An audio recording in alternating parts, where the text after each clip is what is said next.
2028 সালে খায়রপুর বিধানসভা হাড্ডাহাড্ডি লড়াই হতে চলেছে। খায়রপুর বিধানসভার মোট জনসংখ্যা 47,177 জন।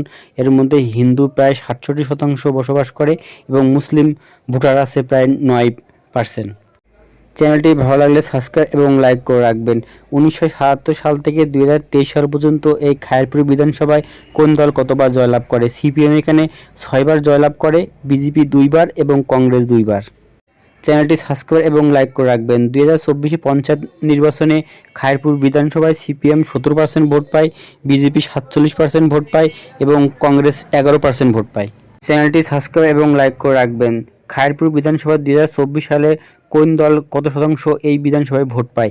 সিপিএম 11% ভোট পায়, বিজেপি 49% ভোট পায় এবং কংগ্রেস 6% ভোট পায়।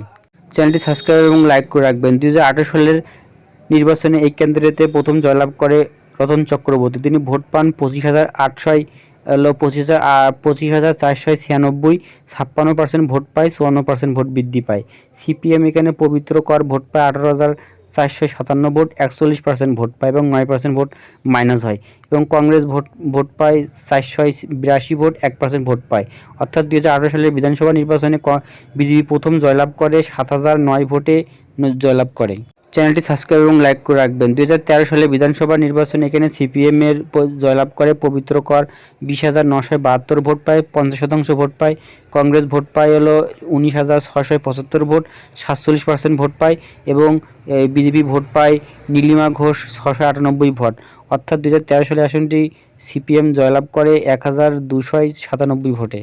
চ্যানেলটি সাবস্ক্রাইব এবং লাইক করে রাখবেন। 2023 সালে বিধানসভা নির্বাচনে এই আসনটি জয়লাভ করে বিজেপি রতন চক্রবর্তী। তিনি ভোট পান 22,453 ভোট, 47% ভোট পায় এবং 8% ভোট মাইনাস হয়। সিপিএম ভোট পায় পবিত্র কর 18,383 ভোট, 38% ভোট পায়, 1% ভোট মাইনাস হয়। অর্থাৎ 2023 সালে আসনটি বিজেপি জয়লাভ করে 4,110 ভোটে এবং আসনটি খুব 2028 সালে হাড্ডাহাড্ডি লড়াই হতে চলেছে।